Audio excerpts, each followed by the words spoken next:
Agora sim, uma boa noite a todos.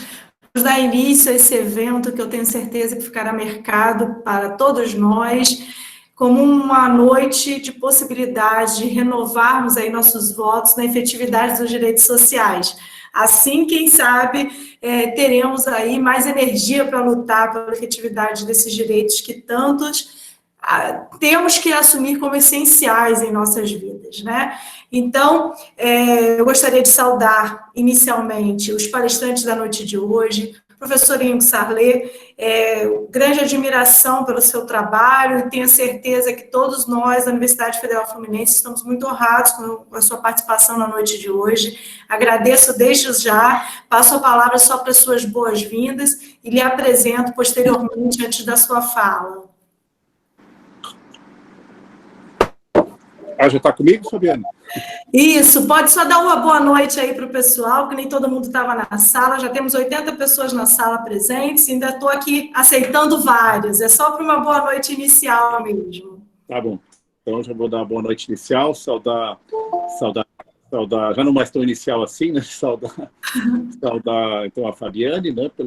E agradecer pelo convite que me foi formulado, é uma grande honra também, pela intermediação também que foi feita pela da amiga Flávia, né? Também é uma satisfação estar com ela aqui, tanto pessoal como profissional, e até, Flávia, né, já foram algumas vezes esse ano que nós estivemos juntos, então também sempre uma alegria participar de mais um painel, uma atividade contigo. Estou à disposição aqui para depois seguirmos então com os procedimentos do evento. Com certeza. Professora Flávia, uma boa noite, uma honra ter você por aqui. Tantos alunos são fãs de carteirinha, principalmente, não é isso? Todo mundo assim concordando comigo, principalmente em relação aí aos concursos, exames de ordem. Então, foi muito aguardada a sua presença na noite de hoje. Passo a palavra aí para você saudar os nossos alunos e também profissionais da noite de hoje. Boa noite a todos. Fabiane, muito obrigada por esse convite maravilhoso. Para mim é uma honra estar aqui com vocês, com todos os alunos da UF e do Brasil, não é? Porque os eventos digitais, eles nos permitem aí atravessar as barreiras. E dividir essa mesa com o professor Ingo, meu amigo querido, mais uma vez juntos aqui, é motivo de honra para mim, porque eu sou fã incondicional dele, sabe disso? Fã do profissional que é, do escritor que é, da pessoa, desse lorde que ele é, maravilhoso. Então, tenho certeza que teremos uma noite muito produtiva e agradeço mais uma vez pelo convite.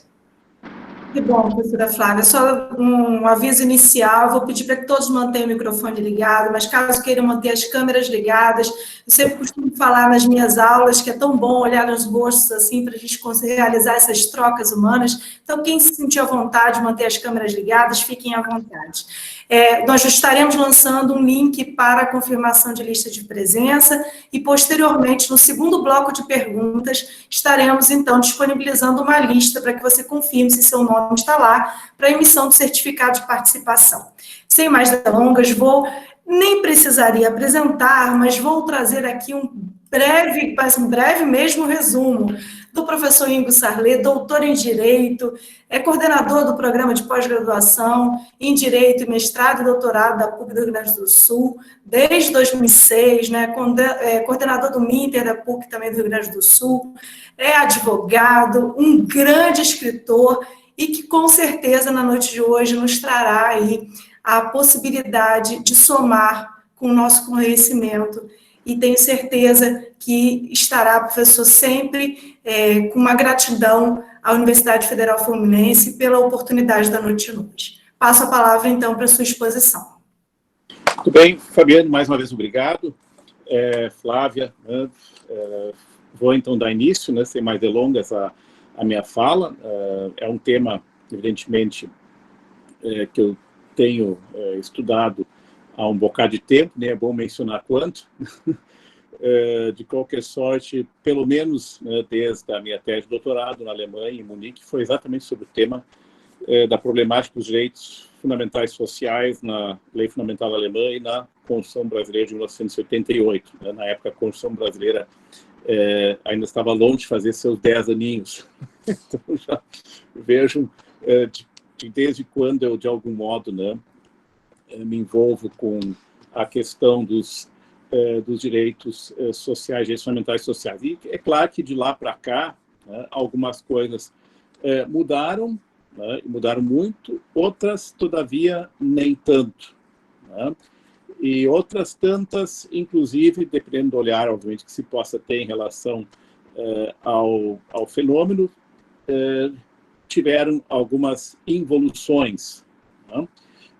E as involuções, evidentemente, não são só em termos estritos, do ponto de vista jurídico, positivo, da positivação, da consagração em textos constitucionais, em declarações de direitos humanos, tema, portanto, internacional de proteção, seja universal da ONU, seja nos sistemas regionais, com destaque, é claro, para o nosso interamericano, mas também do ponto de vista da concretização legislativa, da evolução jurisprudencial, e, todavia, isso tudo num contexto que, evidentemente, codetermina, aliás, não determina profundamente esse movimento, esses sistemas, que é, obviamente, o ambiente econômico e social, mas também, até um certo ponto, né, poderia se dizer, inclusive, cultural. Né? Isso também tem a ver um pouco com o histórico, a trajetória dos direitos sociais, o seu reconhecimento, já que estamos falando do futuro dos direitos sociais, né, o tema do painel, né, muito oportuno, muito atual. Né? É claro que, para falar do futuro, é bom, pelo menos, firmarmos um pouco os pés no presente, né? Mas também darmos uma olhada para o nosso passado, próximo e um pouco mais remoto. Né? Claro que não vou levar muito tempo para isso, né? Vou pontuar apenas algumas questões, mas que me parecem são sempre importantes serem recuperadas. Né? Para ter uma ideia, quando em 1992, especificamente 96, julho de 96, estava realmente já pesquisando diretamente, escrevendo a tese, né? Nós não tínhamos praticamente nada no Brasil, digo realmente praticamente nada, escrito especificamente sobre direitos sociais, né? Especificamente de acordo com uma dogmática constitucional mais moderna de direitos fundamentais. É claro que tínhamos alguns autores já clássicos que tinham enveredado por esse tema, né? Um deles, e aí já faço uma homenagem a ele, ao nosso querido professor Paulo Bonavides, né? Que também, que além de uma obra clássica, né, do Estado Liberal, Estado Social, né, também já trabalhava com direitos sociais, não só ele, mas ele particularmente já também com uma injeção, digamos assim, né, do direito constitucional europeu-alemão, né, nesse sentido da dogmática dos direitos fundamentais, mas evidente também que a jurisprudência do nosso Supremo Tribunal Federal era muito embrionária ainda na época, né, à medida que os direitos sociais só alcançaram realmente o status de direitos fundamentais, digamos assim, autênticos, quando digo autênticos, evidentemente no sentido figurado, né, no sentido próprio do termo, realmente na Constituição de 1978. Né? E mesmo assim, né, o seu status jurídico, o seu alcance, né, o seu regime jurídico também foram sendo formatados e construídos ao longo do tempo a golpes doutrinários, mas também a golpes de caneta jurisdicional, né, como ainda continua sendo o caso. Né. Mas esse também era um contexto, né, quando a Constituição de 88, né, a Constituinte de 87 e 88, apostou, digamos, né, num catálogo robusto de direitos fundamentais, incluindo os direitos sociais na mesma condição, coisa que não ocorria antes, né, porque os direitos sociais, aquilo que se poderia chamar de direitos sociais, né, eram sempre institutos, né, previstos na ordem social, econômica da Constituição, né, e não tinham, sequer eram chamados de direitos sociais, falava da ordem do trabalho, ordem econômica e assim por diante, né, previdência, mas eram realmente normas muito mais dessa natureza. Né. Realmente, com 88 veio essa guinada, né, mas com a guinada também vieram algumas consequências, alguns problemas, né, que nós discutimos até hoje, né? É claro que também isso nos remete num contexto mais amplo, né, de como o constitucionalismo, falando agora mais das constituições dos estados constitucionais, passou a lidar, passou a digamos assim, flertar e realmente se apropriar da agenda do social, né, e, portanto, também dos direitos sociais. Nós continuamos tendo realmente nesse plano algumas figuras, alguns modelos, né? É claro que modelos que têm variações, têm tido variações significativas, mas também que, ao fim e ao cabo, o Brasil acabou, digamos assim, assumindo sua posição nesse contexto, né? Eu diria agora o direito constitucional lato sensu, estrangeiro e comparado, né? O modelo segue sendo a negativa de direitos sociais nas constituições, né? Nós sabemos que esse modelo ainda existe, né? É o modelo norte-americano, né, onde recorrentemente, tanto nas poucas tentativas que houve, né, o Congresso americano fulminou, especialmente quando Franklin Roosevelt, né, nos anos 40, buscou incluir o que ele chamou de um segundo Bill of Rights, né, na Constituição americana, vai ter direitos sociais, direitos sociais básicos. Isso foi fulminado pelo Congresso americano, tem uma obra belíssima do Cass Sunstein sobre isso, né, do Second Bill of Rights, e não deu certo. A Suprema Corte sempre negou isso, né? Embora, evidentemente, uma matização, especialmente com o Obamacare, né? E agora mais no aspecto ele está sendo discutido, vai ser julgado na Suprema Corte americana, mas sem reconhecer de fato nunca, né, direitos sociais como direitos constitucionais, né, vinculativos. Isso nunca ocorreu, né? O mesmo ocorre no sistema inglês, matriz inglesa, né, em vários outros países ainda hoje, né? O que não significa que não haja, evidentemente, um modelo de welfare state, né? Portanto, também, de algum modo, de um estado de bem-estar social, embora, evidentemente, sem direitos sociais constitucionais. Também Santos chama isso, né, de constitutional commitments, uma espécie de direito constitucional social no sentido material, né? Uma proteção do mínimo trabalhador, liberdade sindical, de greve, né? Evidentemente, previdência, né? Quer dizer, alguma coisa em matéria de saúde, seja algumas coisas básicas, né? Que mesmo na tradição americana, né, nos momentos mais liberais, nunca foram abandonados, né?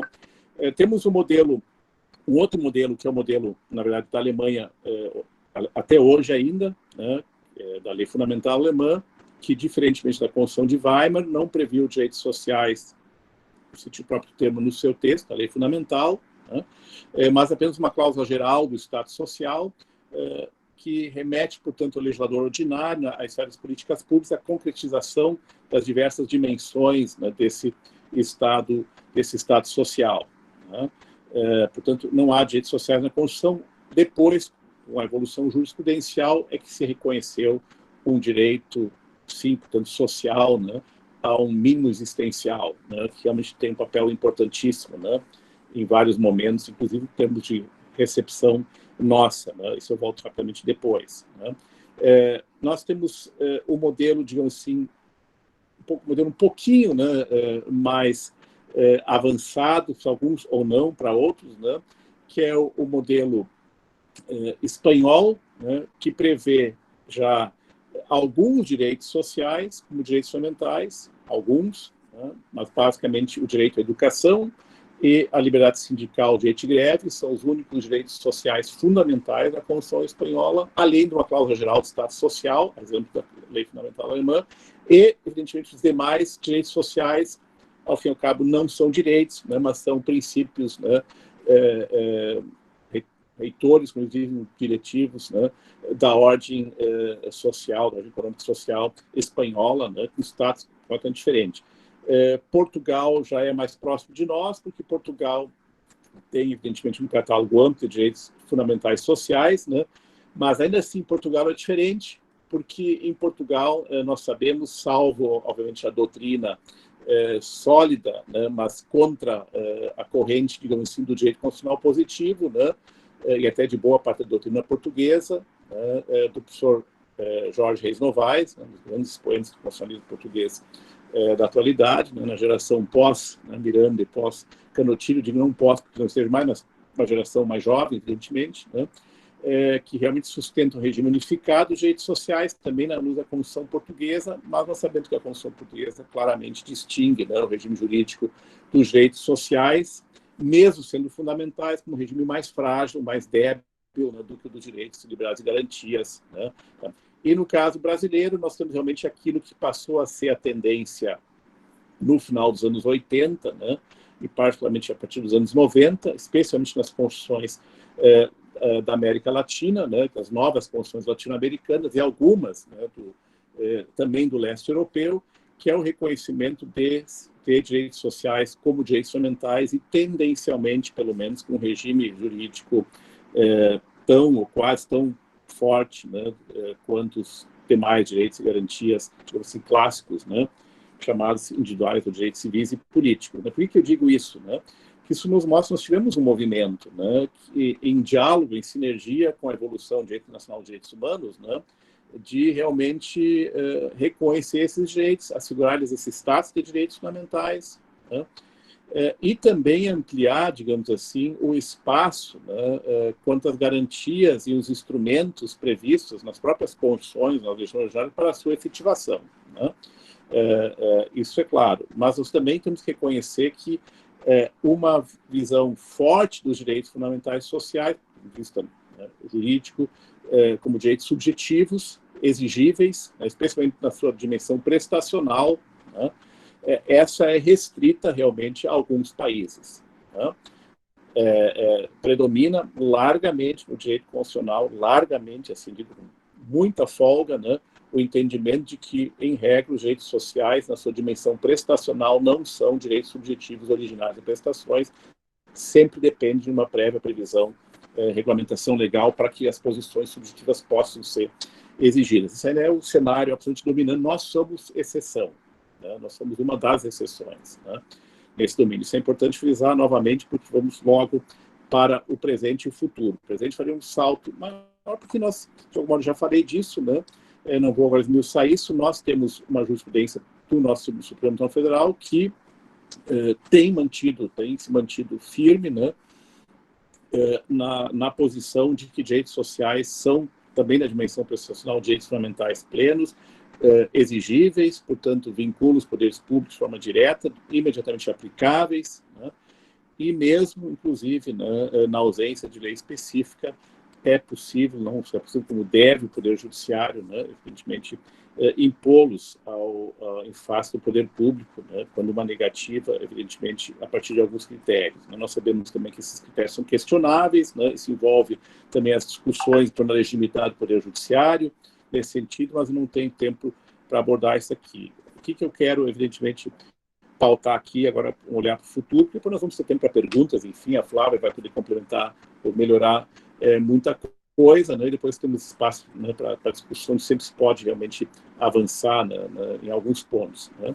Bom, a despeito dessa visão forte de direitos sociais, do ponto de vista jurídico, constitucional, e também do ponto de vista da doutrina ainda majoritária, né, direitos sociais realmente submetidos ao mesmo regime de proteção, cláusulas pétreas aplicada imediata, proteção do núcleo essencial, restrições sempre a partir do controle com base do teste da proporcionalidade, incluindo a proibição de proteção insuficiente, né? Tudo isso realmente é o kit, né, que nós temos, e com muito destaque para o critério do mínimo existencial como digamos assim, o elo, digamos assim, né, o fiel da balança, né, na ponderação para, digamos assim, onde estiver o mínimo existencial, o Supremo segue fechando questão, não há como discutir, não há como ponderar. Existe, portanto, na visão de Nobile Alex, usando essa figura dele, um direito subjetivo definitivo a prestações. Isso segue sendo assim, inclusive no caso de medicamentos, né, off-label, inclusive nos casos em que não temos o registro ainda na Anvisa, né, embora tenham sido criados critérios mais, digamos assim, rebuscados, né, tem se apontado cada vez mais para o caráter excepcional dessas hipóteses. O Supremo segue mantendo, né, esse entendimento de que quando em causa o direito à vida, quando em causa o existencial, né, quando a situação excepcional, evidentemente, se justificar a partir daqueles critérios, deve prevalecer, né, o direito social, seja em dimensão individual, seja em dimensão coletiva, né? Mas esse é o cenário jurídico, né? Nós sabemos que o cenário econômico, né? Agora social econômico, né? E político, né? Isso não necessariamente é assim, já não é assim há bastante tempo, e cada vez mais, pelo menos se seguirmos, né, na atual rota, né, do ponto de vista das políticas econômicas, políticas sociais, cada vez menos será assim, né, e praticamente tudo vai depender de quanto vai se levar a sério, né, as decisões judiciais, né, que a gente, ao fim e ao cabo, se a resistência realmente se instalar, o judiciário não vai poder também fazer mais do que está fazendo, porque você quer o papel principal do judiciário, né, ser o nosso fazer a política social. Mas o que quer dizer? Nós estamos discutindo justamente numa fase já há mais tempo de recessão econômica forte, né, que não temos realmente uma previsão razoável de que vá arrefecer a curto prazo, né, pelo contrário, né, e não só no Brasil, né. Também não podemos dar culpa, não só aqui nem fora, apenas a pandemia. A pandemia tem agudizado algumas coisas, mas ela não é, por si só, a responsável por esse processo, né, pelo menos desde o seu início, né. Isso também depende de diversos fatores, como particularmente também, do ponto de vista econômico e social, o avanço da digitalização, o avanço da robotização, né, da inteligência artificial, com isso o crescente número de desempregados, né, a necessidade de mão de obra especializada, também não especializada nesses setores, mas em compensação, né, praticamente o ostracismo, né, não só a uberização da economia, mas literalmente desemprego massivo, né, e com isso também cresce, né, o problema da efetividade desses direitos sociais, né, cresce o problema da frustração, né, nítida e compreensível, né, da cidadania em relação à gramática dos direitos sociais, afinal de contas, né, que direitos sociais são esses, né, que nós temos uma Constituição, que nós temos uma legislação do SUS, né, em outras esferas, né, que, ao fim e ao cabo, né, são cada vez mais direitos fruídos por boa parte da população, e quando fruídos era com muita, digamos assim, já muito déficit em termos de qualidade, né, ou pelo menos de isonomia quanto ao acesso, né, e assim por diante, né. Isso, evidentemente, não é só brasileiro, né, mas isso mostra, né, o estudo recente, né, o largo estudo recente do Piketty, né, também mostrou isso, né, o aprofundamento das desigualdades, né, nas últimas décadas, né, e inclusive nos chamados estados de bem-estar europeus, né, tem havido um aprofundamento grave dos índices de desigualdade. Claro que ainda uma classe média que sustenta esse sistema, uma classe média também lá cada vez mais achatada, né, e também cada vez mais os ricos sendo mais ricos, né. Então a concentração de renda também aumenta nesses países, né, seja nórdico, seja da Europa ocidental, central. Isso é um processo, né, também lá se verifica já há algumas décadas e está se agudizando cada vez mais, né. E, portanto, a discussão, e aí eu acho que esse ponto que deveria se frisar, né, é o recurso, né, que está sendo cada vez mais protagonizado, né, já implantado em muitos lugares, mas também com vistas a uma política global, né. O Robério falava disso esses dias, né, Flávia, né, que é a questão de uma renda mínima. Ao fim e ao cabo, voltamos ao mínimo existencial, né, ou seja, o fato de que os estados vão ter que dar conta, né, e em grande parte também estão percebendo isso em parceria com a iniciativa privada, né, com os grandes atores da economia, né, de assegurar uma renda mínima, né, à cidadania, né, especialmente em função dos largos índices e crescentes de desemprego, né, além, evidentemente, de políticas de inclusão quanto ao aperfeiçoamento profissional, né, e educação para essas novas tecnologias, né, mas isso também nós sabemos que é limitado, porque o número de pessoas que vão ser incluídas, né, cada vez também vai ser menor, o mercado vai precisar, evidentemente, de novos profissionais qualificados, mas em função da automatização crescente, crescente, também esse número de profissionais vai ser sempre menor, né? E, portanto, a massa, né, tende a realmente depender de um rendimento mínimo. Esse rendimento mínimo, evidentemente, tem também uma garantia de proteção, né, do establishment, né, na medida em que é também um fator de contenção, né, da revolta, do avanço da criminalidade, enfim, até mesmo da revolução, né, da rebelião, com certeza, né? Então, é um instrumento também de contenção, de controle social, né? Mas, evidentemente, também uma saída necessária, pelo menos, né, do ponto de vista de evitar realmente o aumento da miséria. Mas, basicamente, o futuro dos direitos sociais que se desenha, né, o presente já não é muito alvissareiro, né? Do ponto de vista normativo, ele está, né, digamos assim, garantido, né? O direito social no meio das condições, Estado social formalmente reconhecido em grande parte dos países, né? Ainda temos, evidentemente, estados sociais em funcionamento, né? Com todas as mudanças, ainda temos estados sociais que conseguem, né, por hora, sobreviver, quanto a realmente umas garantias de padrões ainda adequados pelo menos, de redução das desigualdades, né? Mas esse fosso, evidentemente, está se aprofundando, né?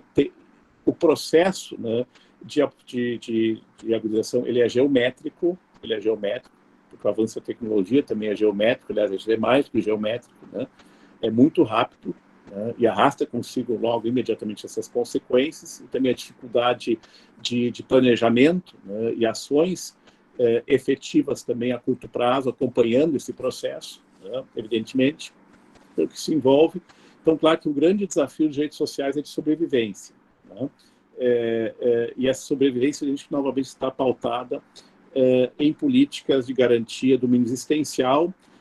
A questão é qual o mínimo existencial, né? Porque pela jurisprudência do Tribunal Constitucional Alemão, pela jurisprudência, digamos assim, europeia, né, pela jurisprudência do nosso Tribunal Federal, do STJ, né, pela doutrina majoritária, o mínimo existencial que, evidentemente, se deveria, né, assegurar a todos, né, não é o mínimo vital, né, não é uma renda mínima, né, de 400, 500 reais, que basicamente garante a farinha, né, com muita sorte uma farofa na mesa durante o dia, né, mas não dá nem mais para comprar arroz, nem para comprar carne, né? Ou seja, uma renda mínima desacompanhada de realmente políticas que investem em educação, em alimentação, né, por diante, habitação, é completamente insuficiente, né? E, portanto, o risco é que essas políticas, né, convertam o mínimo existencial cada vez mais num mínimo de vital e, possivelmente, nem mais isso, né? Portanto, esses níveis mínimos, né, vão se tornando mais minimalistas e o mínimo existencial corre o risco de se transformar, como já disse o professor Canutilho, né, que está por completar 80 anos, né, nos próximos meses, numa garantia de que os pobres fiquem cada vez mais pobres, né?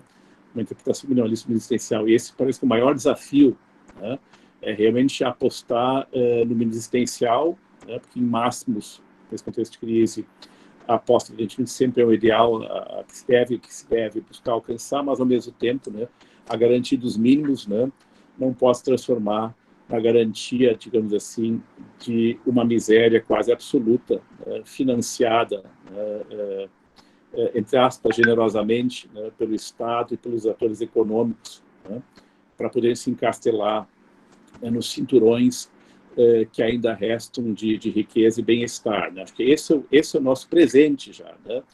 E o futuro tende a agravar esse presente, né, se não houver investimentos grandes, né, a curto prazo nisso. E o Poder Judiciário pode, evidentemente, seguir sendo um ator importante nesse processo, né, mas não será e não poderá ser jamais o ator principal, né? Ele não foi feito para isso. Então, seriam algumas considerações muito simples, mas, na verdade, me parece que é isso muito que está se passando, né?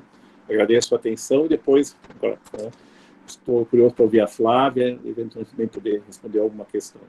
Obrigado. Professora Flávia, quer acrescentar alguma coisa? Quer deixar algum questionamento, professor Ingo, para a gente depois passar aí para um bloco de perguntas, pessoal, para o professor. Então, quem quiser deixar aí perguntas para o professor, pode colocar no chat.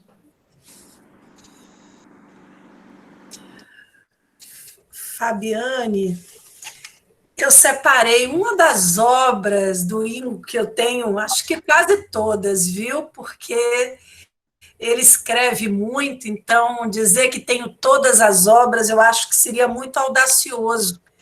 Mas a Constituição acabou de fazer 32 anos, né?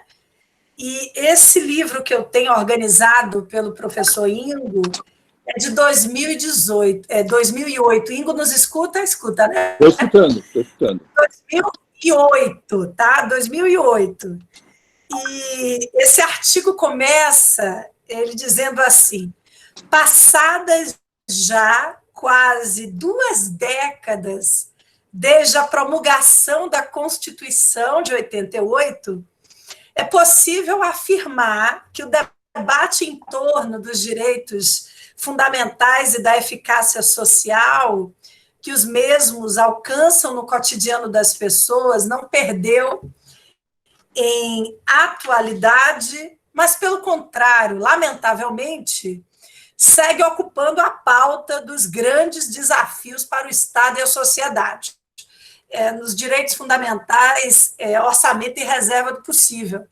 Eu acho, querido amigo, que daria para começar o mesmo artigo, né, dizendo que passadas 3 décadas de promulgação da Constituição, o tema continua absolutamente atual, já vista que os desafios de efetividade eles continuam, né, sendo absolutamente contemporâneos, né?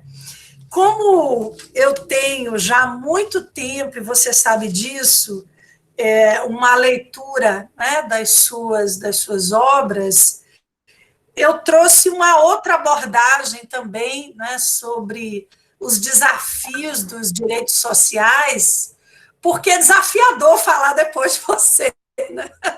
Hein, Fabiane, você me deixou aqui numa situação muito complicada, não é? Sem dúvidas, os desafios dos direitos sociais de ontem, de hoje, do amanhã, giram em torno da sua efetividade.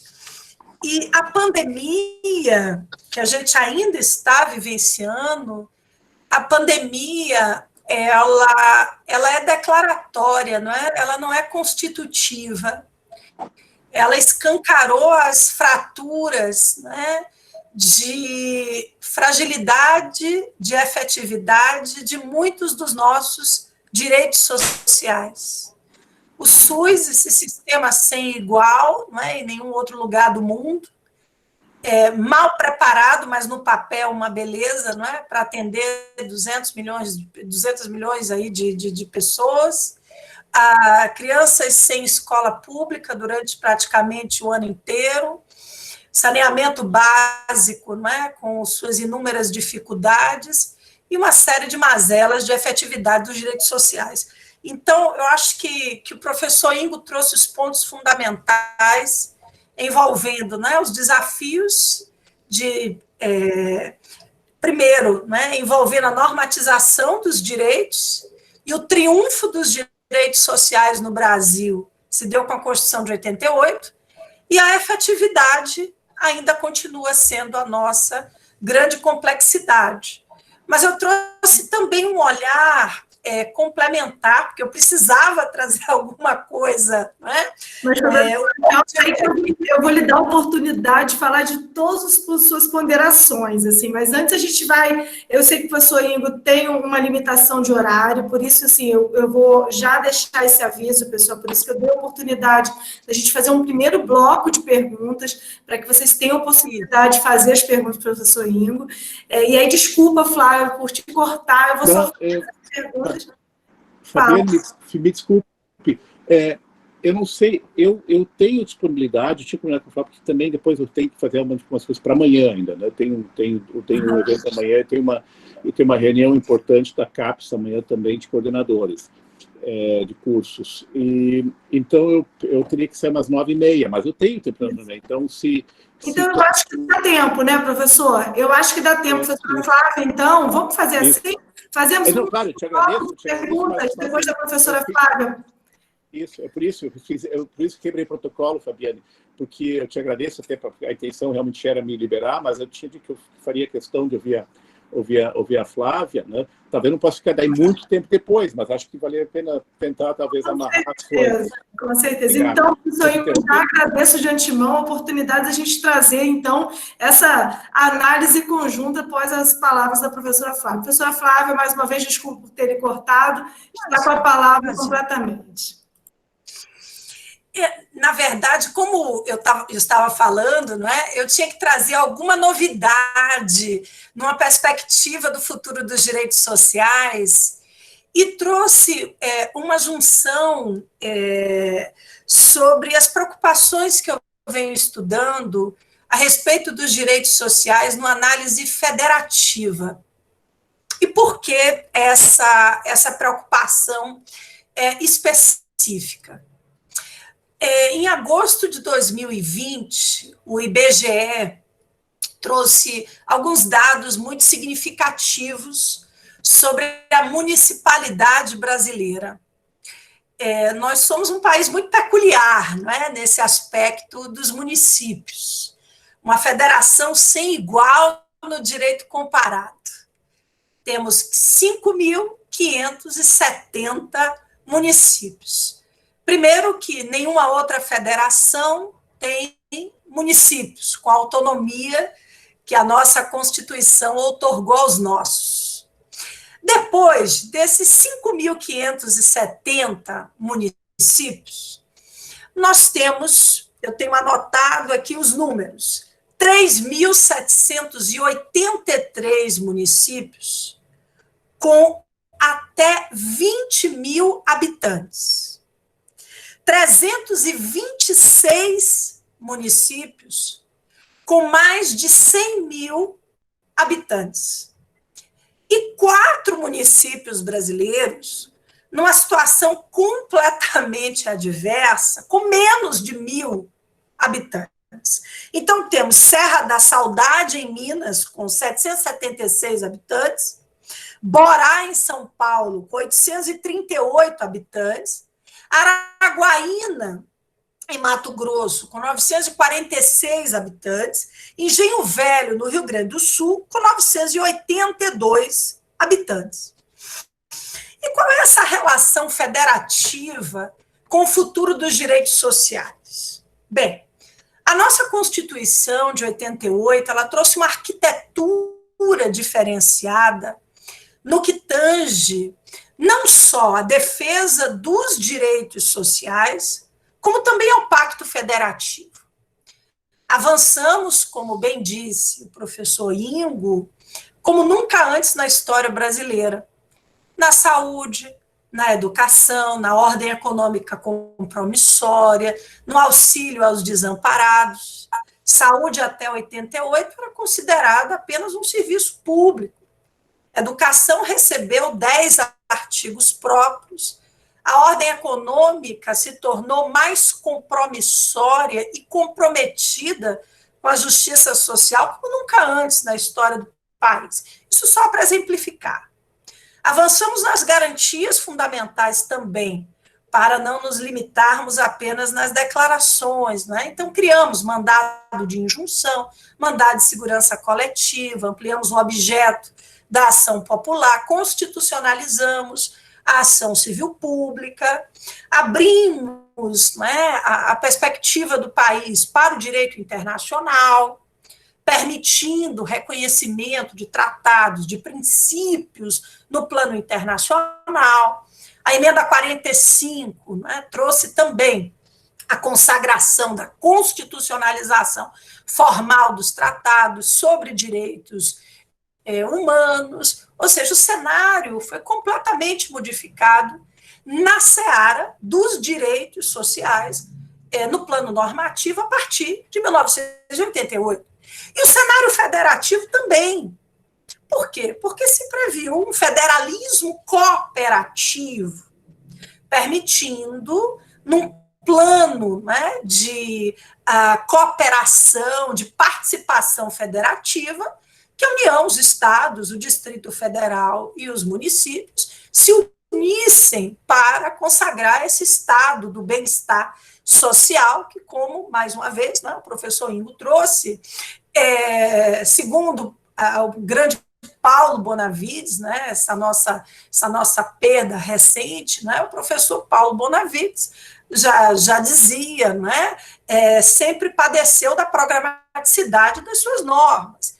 Então, nós temos, desde 88, a consagração formal dos direitos sociais e um planejamento federativo de apoio recíproco dos entes na consagração e exteriorização das políticas públicas para a realização de todas essas missões constitucionais desse grande estado de justiça social.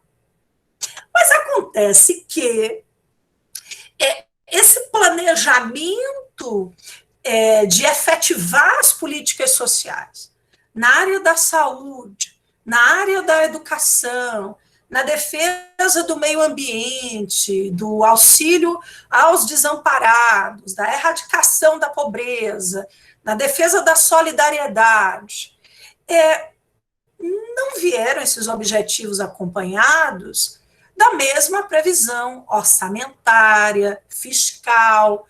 Os recursos previstos na Constituição não vieram na mesma conta, de forma equilibrada. Então, a professora Ana Paula de Barcelos, inclusive, em evento recente, não é?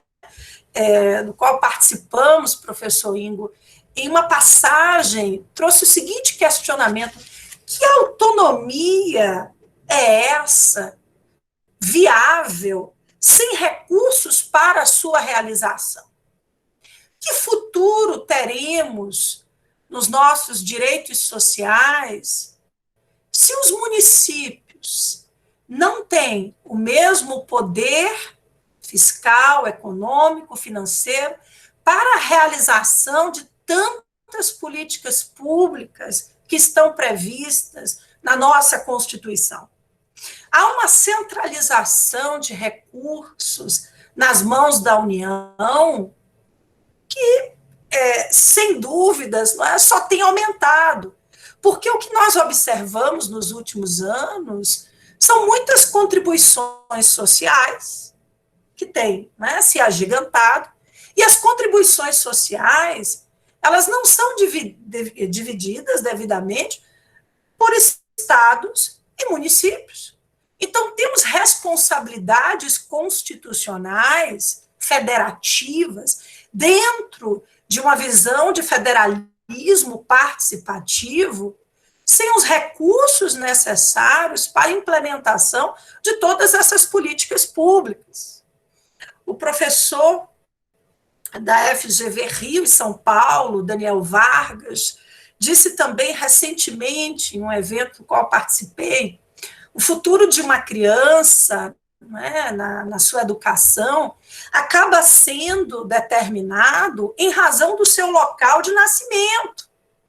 Dependendo de onde ela nasce, ela terá uma maior ou menor possibilidade de ser alguém na vida, se a gente fizer essa análise de acordo com o emprego na educação pública que aquele município vem empreendendo, né, que aqueles governantes locais vêm dedicando. Isso é absolutamente contrário ao ideal maior de um Estado federativo.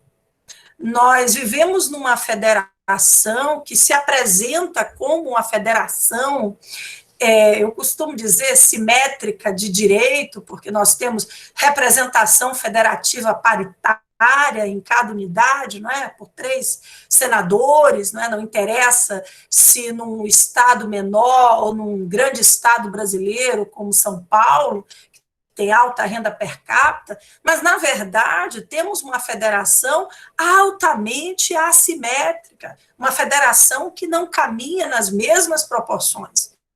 Isso repercute absolutamente também no futuro dos direitos sociais. Quando eu fiz as minhas pesquisas para a dissertação de mestrado na área da saúde, que contei com valiosas contribuições do professor Ingo e outras fontes de pesquisa, me lembro que nas estatísticas oficiais sobre a saúde pública do país, porque foi na área da saúde, dados oficiais nunca mentiram, que a saúde pública no país ela é completamente distinta se a gente comparar dados de Norte, Nordeste, Sul e Sudeste. Ou seja, nós temos uma preocupação muito importante com relação a essa assimetria federativa que no Brasil também coloca em risco o futuro dos nossos direitos sociais. Há uma crise de efetividade muito antiga, histórica, né, uma crise que primeiro veio com a questão da politização. Durante muitos anos, diria séculos, os direitos sociais não passaram de políticas mais clientelistas, depois receberam com o Estado do Bem-Estar Social a sua porção mais jurídica. É incontestável na Constituição de 88 que nós temos direitos reivindicáveis, claro. O seu ápice jurídico ele vem de 3 décadas para cá. O Supremo, na DPF 45, que para mim é uma das grandes decisões do Supremo Tribunal Federal, na verdade, uma decisão monocrática do ministro Celso de Mello, mas que continua sendo citada por muitos julgadores do STF, é um referencial de que as normas, ainda que programáticas, elas podem ser reivindicadas em juízo, geram direitos públicos subjetivos, ainda que a gente tenha que ponderar muitas vezes, e são muitas, o mínimo existencial, a reserva do possível.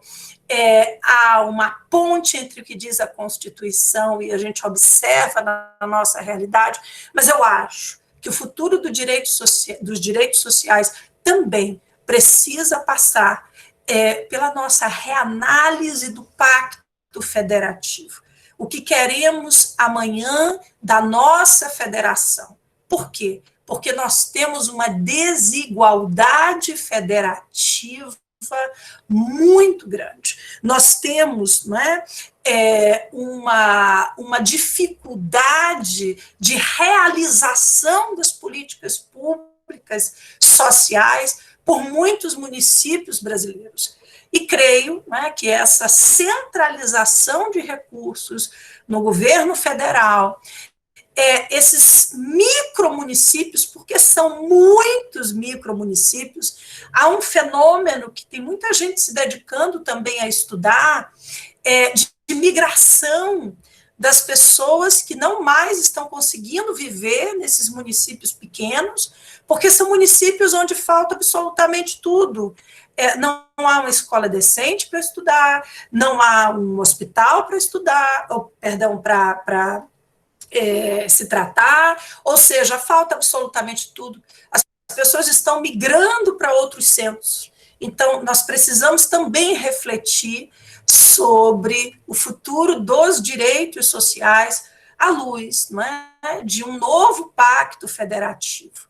A solução eu não tenho, até coloco aqui para análise, para pensarmos, para refletirmos, mas eu acho que esse é um problema também, um desafio muito sério dos direitos sociais, já que, por comandos constitucionais expressivos, nós temos um federalismo de participação envolvendo todos os entes estatais. E as responsabilidades municipais, elas são imensas, porque o município é o ente federativo mais próximo, é aquele que enfrenta as dificuldades mais primárias da população, envolvendo as questões de saúde, de educação, de saneamento, de auxílio aos desamparados, de combate à pobreza.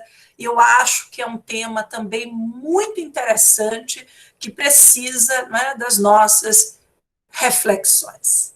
Então, são apenas, né, algumas palavras para abrirmos um debate maior.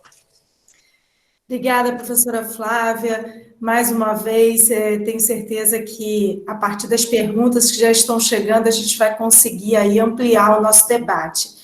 Professor Igor, como também sou fã de carteirinha, como a professora Flávia, vou me resguardar do direito de fazer a primeira pergunta, né?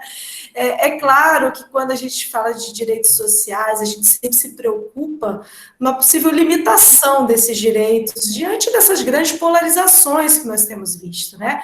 Recentemente nós tivemos um decreto federal que depois foi revogado, né, referente a uma possível privatização do SUS. No fundo, não se colocava isso de modo expresso, mas numa possibilidade de um novo estudo, de um novo modelo de negócio em relação às UBSs, né, as Unidades Básicas de Saúde. Eu queria lhe ouvir, porque no seu livro Direito Constitucional, né, fala muito bem sobre isso, sobre a questão da vinculação do princípio do retrocesso.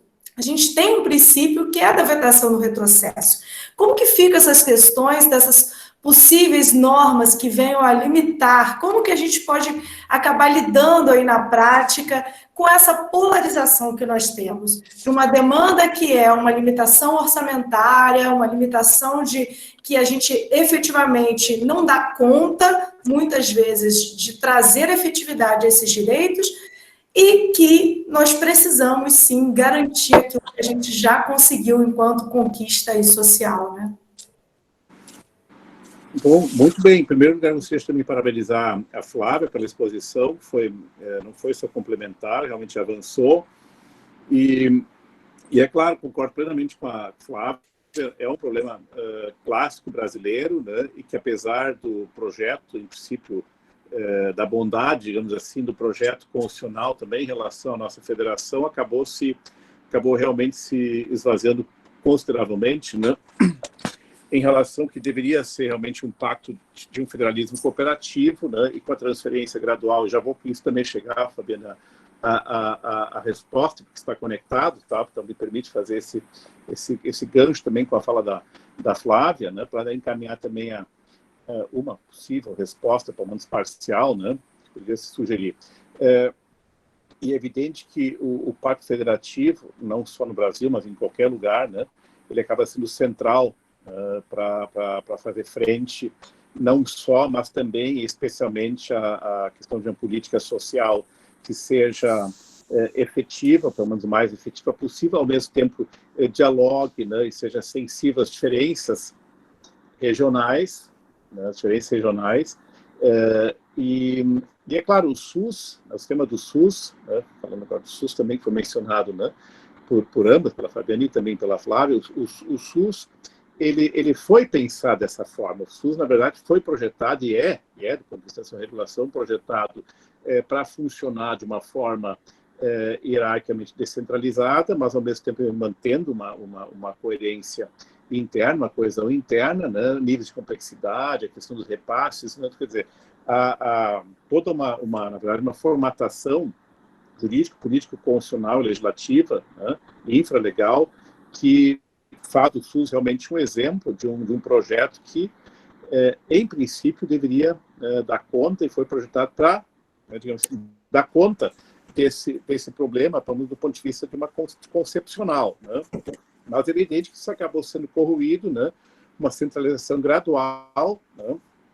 E que também, em parte vinha sendo, não no todo, mas em parte vinha sendo, pelo menos com as questões tributárias, etc., vinha sendo inclusive chancelada pelo Supremo, né?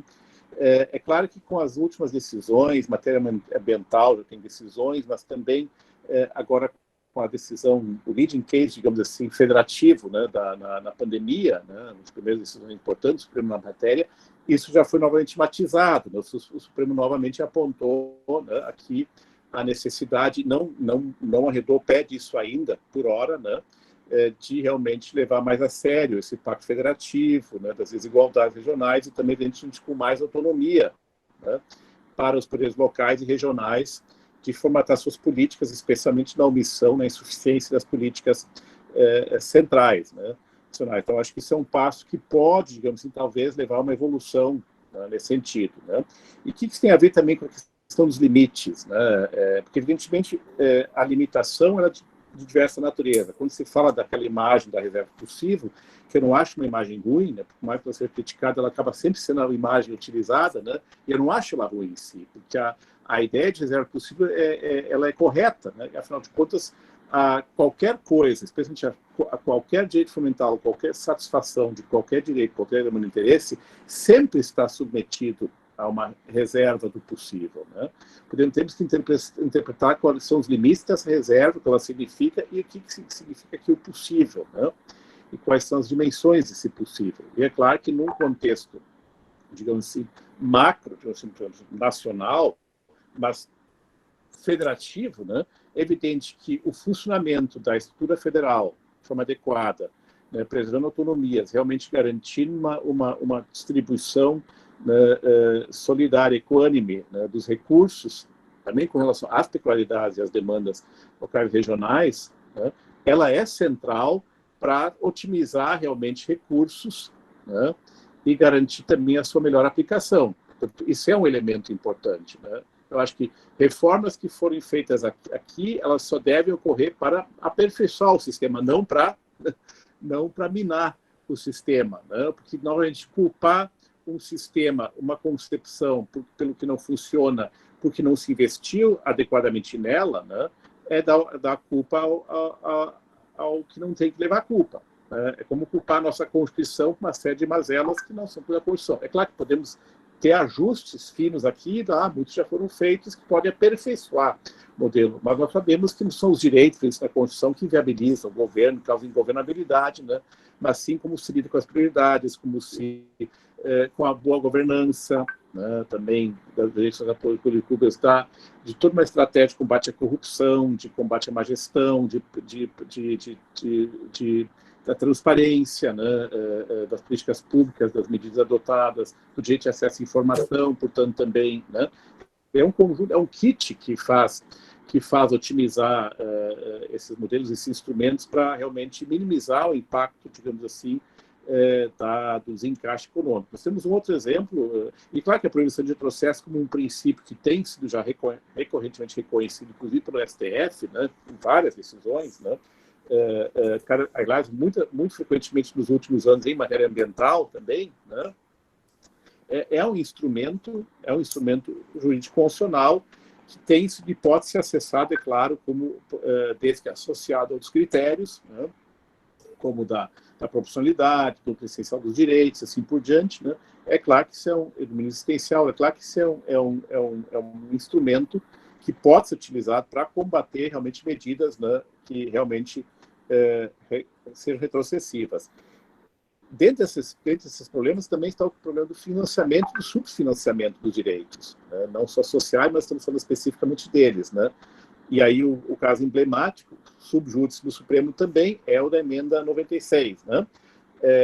Que justamente estabeleceu no congelamento, né, do teto de gastos, um congelamento, na verdade, como regra, claro, genericamente, dos gastos públicos, né?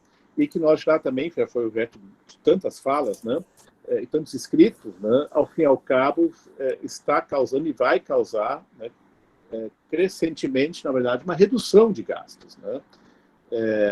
Porque o congelamento nominal, na verdade, e somado ao aumento de população, aumento das necessidades, aumento do número de pessoas que estão usando usuários do sistema pelo desemprego, pela economia informal, pela redução de renda, assim por diante, né? Aumento dos insumos lá na área da saúde, etc., né?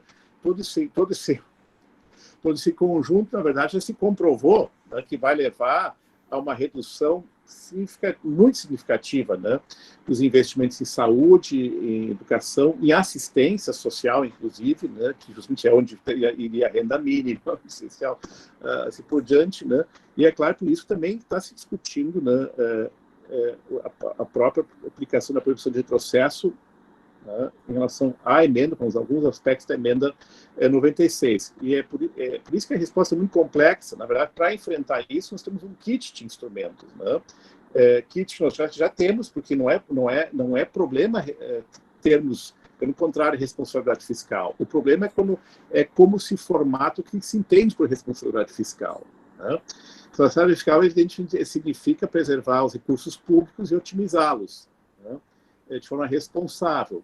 Agora, a irresponsabilidade fiscal, né, não priorizar no conjunto dos gastos, né, justamente aquilo que assegura, né, minimamente, né, a redução das desigualdades, né, a erradicação da pobreza, né, e o projeto constitucional, né, em matéria de desenvolvimento social, especialmente humano, mas também econômico, que é a aposta na saúde e na educação com posições preferenciais. Né? E eu já tenho dito várias vezes, já disse também tem com a Flávia, né?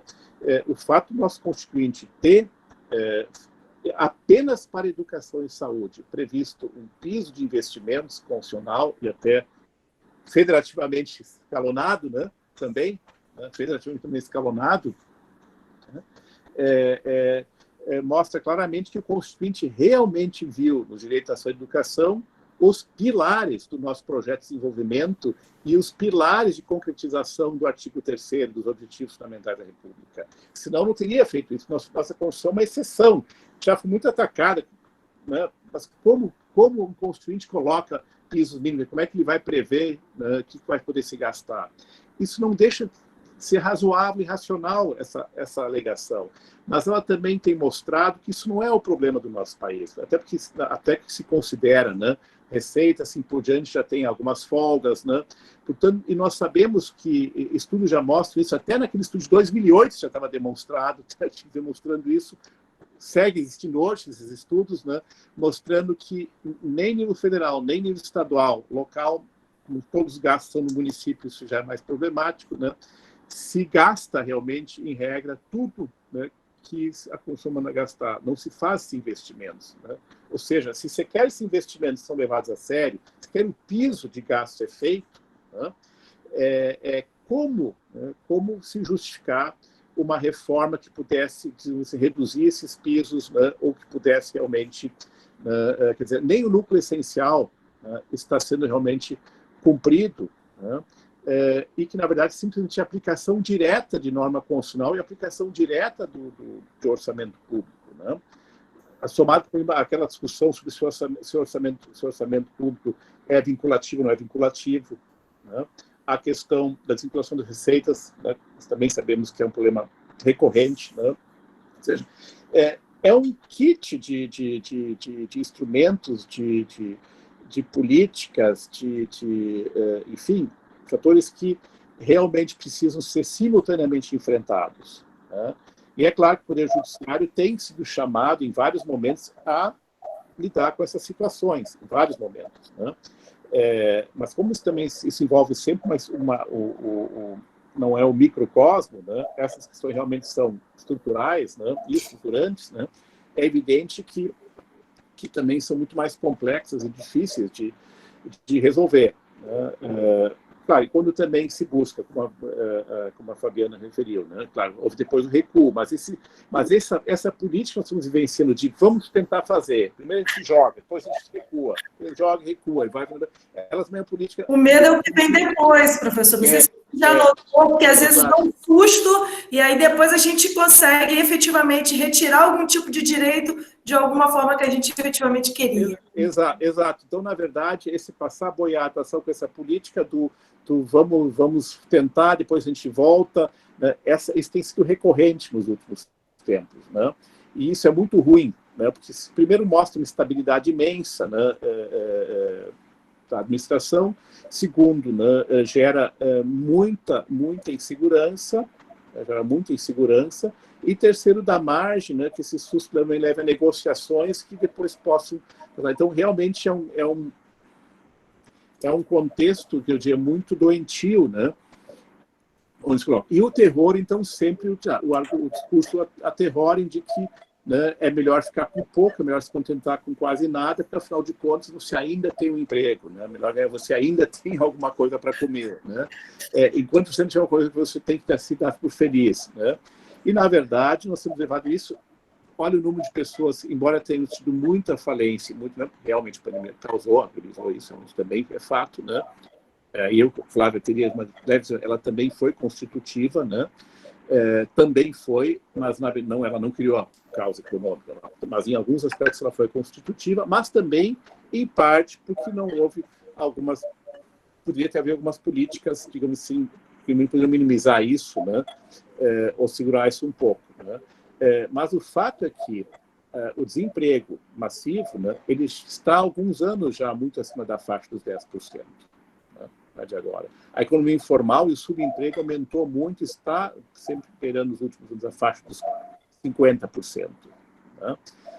Isso é muito alto. Né? E é claro que não há sistema que segura isso. Né? E por isso o SUS realmente foi pensado para ser solidário, universal e atender, portanto, realmente a toda a cidadania brasileira, independente da renda, né? Realmente o SUS talvez tenha que ser, em parte, repensado. Né? Mas repensar significa não abandoná-lo e não privatizar o SUS, né? especialmente aquilo que é o esteio do SUS, do atendimento do SUS. Né? Quer dizer, aquela ideia justamente das UBS ela é perversa. Ela é perversa. Né? Porque justamente ela afeta, né, a grande massa da população, né, que depende do SUS. Quer dizer, é claro, com isso reduziria imensamente os gastos do SUS e, novamente, daria recursos e espaço para quem? Para uma iniciativa privada que, evidentemente, seria altamente predatória, porque nós sabemos também que não há como garantir planos de saúde com 20, 30, 40 reais que deem conta de todas as demandas de saúde, que não existe em nenhum lugar do mundo. Então, a saúde também tem que ter sustentabilidade para poderem se manter e prestar os serviços, né? Então, evidentemente, ao fim e ao cabo, né, estaria se repassando isso novamente para uma iniciativa privada manifestamente predatória, né, nesse contexto. Né? Então, realmente, isso, né, é preocupante e acho que a proibição de retrocesso, como instrumento, pode servir, já tem servido em alguns casos, como uma interessante baliza para ser acessada, né, e também a gente aplicar pelo Poder Judiciário, né, à medida que essas situações forem surgindo. Mas não existe uma resposta fechada. Existem diversas alternativas que precisam ser concomitantes, elas tratam de aspectos específicos, mas se reforçam, né? Porque qualquer uma delas isolada, né, ela realmente não se presta a dar conta, do ponto de vista sistêmico, né, do problema. Então, em linhas gerais, seria isso.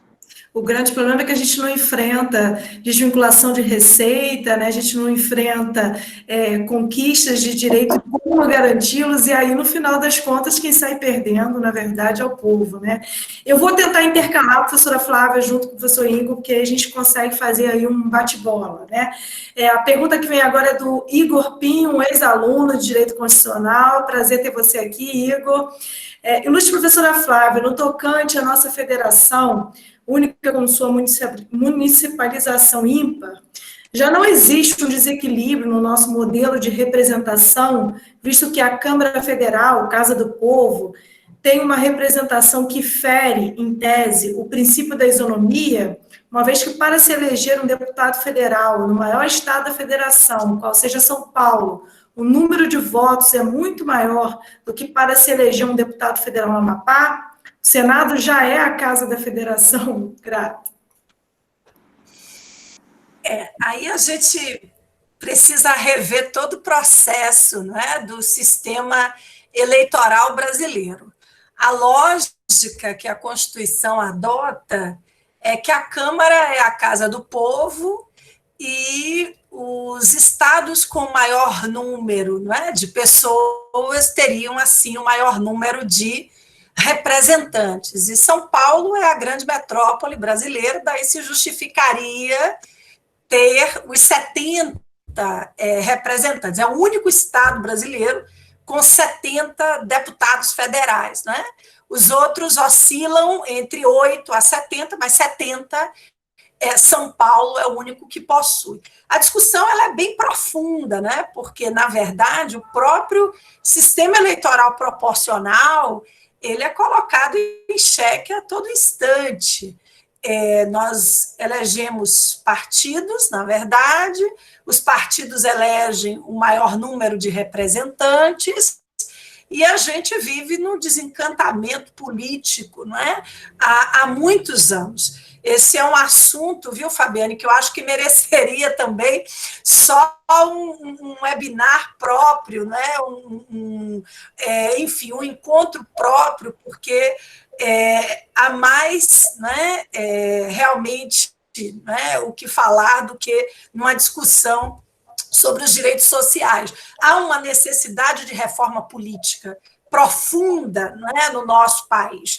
E nós estamos nas vésperas, né, de uma eleição que eu acho que é a eleição talvez a mais poderosa, porque nós vamos eleger aqueles que lidarão, não é, com o povo, né, de forma mais próxima. E eu não sei vocês, mas a sensação que tenho é que não tem eleição para acontecer, né? Não sei qual é enfim, o que vocês estão pensando sobre isso, mas eu particularmente, né, não estou em clima eleitoral. Acho que a pandemia apagou alguns dos nossos sentimentos.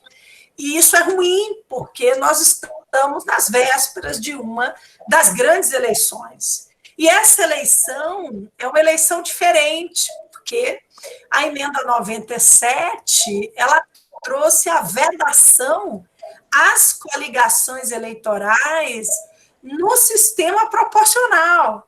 Então, essa é uma eleição, gente, de estreia, não é? É uma eleição em que as minorias parlamentares, elas provavelmente, não é, serão bem apagadas, serão testadas, e a gente não está discutindo muito as questões políticas, né? Porque acho que tem tanta coisa acontecendo no país, mas eu acho, viu, Igor, que esse é um assunto de extrema importância, sem dúvidas, né? Todas as questões mais sensíveis, né, da reforma política merecem a nossa atenção. Uma delas, né, você trouxe aí, de forma indireta, o sistema eleitoral proporcional é uma das grandes preocupações, né? Ele traz, talvez, né, maiores aflições até do que São Paulo ter 70 representantes eleitos e Sergipe 8, não é? Mas a questão do Senado também, né, é um federalismo simétrico, muito mais de fachada, né, do que um federalismo real. Nós não temos, pelo menos essa é a minha opinião, um federalismo de fato, né, com a sua homogeneidade. Nós não temos políticas de fomento no plano nacional que beneficiem, não é, as regiões, não é, de forma especial. Estamos vendo agora no Amapá, não é, toda a dificuldade que a população do Amapá está passando, não é? Acho que isso provavelmente não ocorreria se a falta de energia tivesse acontecido em alguns outros estados brasileiros.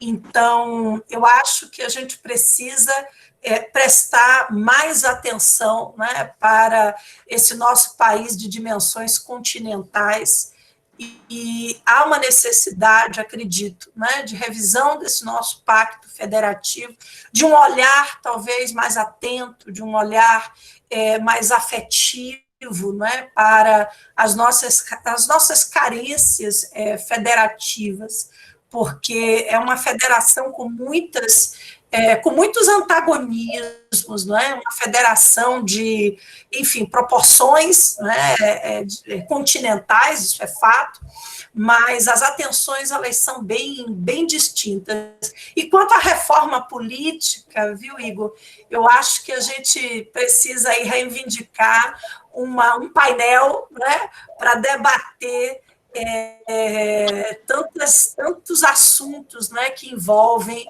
essa temática tão fundamental aí para o nosso país e o futuro, né, da política brasileira com relação a direitos políticos, com relação aos partidos políticos, porque você trouxe um assunto muito, muito sensível. Nós estamos às vésperas da eleição, vejam, falando sobre os direitos sociais, não é? É o que tem chamado mais atenção do que as próprias eleições que se aproximam. Então, obrigada. Eu vi seu livro aí, você foi meu aluno da segunda fase, deixa eu só perguntar a você, quando é que você foi meu aluno da segunda fase? Já tem um tempinho, né, Igor? Tem? Pelo livro já tem, não é? Está fechado o áudio. Bota depois aí no chat para gente. Beijo para você, viu, Igor? Mas, olha, vamos fazer esse painel que é realmente necessário refletir sobre os direitos políticos. Eu sinto também essa apatia, professora Flávia, impressionante, né? Quanto que, é claro que estamos muito desiludidos com os nossos representantes, mas a democracia se faz exatamente nas nossas escolhas, e essas escolhas próximas, locais, são extremamente importantes, né? Essa ausência de planejamento de país, né? Desse coletivo que perpassa por ultrapassar um governo, é algo que, infelizmente, a gente não vê. E aí, por isso, a gente precisa também refletir a respeito dessa reforma. Professor Igor, temos aqui um questionamento da Valéria, e eu vou juntar com o questionamento dela, que é a respeito dessa ponderação dos direitos sociais em relação à economia e o papel do judiciário, né? Esse judiciário como ator dessa política social, mesmo diante dessas dificuldades econômicas. Queria que você abordasse um pouquinho seu posicionamento a respeito de alguns ativismos, inclusive do próprio judiciário, diante dessa perspectiva do déficit orçamentário, inclusive, né? Bom, na verdade é uma pergunta que dá continuidade naquilo que nós já estávamos discutindo, né, conversando aqui antes, seja eu, nas minhas falas anteriores, seja a professora Flávia, né? Que também envolveu a pergunta feita, né, pela professora Fabiane, né? É evidente que a pergunta referiu à ponderação, né? E é claro que o instrumento da ponderação, o técnico da ponderação, né, que não importa o nome, né, ele tem sido recorrentemente utilizado, né, não só pelo Poder Judiciário brasileiro, mas, na verdade, por todos os poderes judiciários, né, quando são deparados com a necessidade de avaliar, evidentemente, tomar decisões que envolvem realmente conflitos de interesse, de bens jurídicos constitucionais, seja de direitos fundamentais entre si, seja de direitos fundamentais com outros bens jurídicos constitucionais, né, que também são de diversa natureza, né? Um, que já referiste, é o princípio democrático, né? Porque, evidentemente, o princípio democrático exige, e é o correto que assim o seja, né, que políticas públicas, né, a definição do conteúdo, do alcance dos direitos sociais, especialmente, né, já que eles realmente envolvem sempre a alocação direta de custos, não só os direitos sociais, é claro, o próprio termo, mas estamos falando deles aqui, né, é evidente que deve ser o legislativo, né, e evidentemente também sempre em participação com o executivo, né, especialmente quando também eleito diretamente, como no caso brasileiro, né?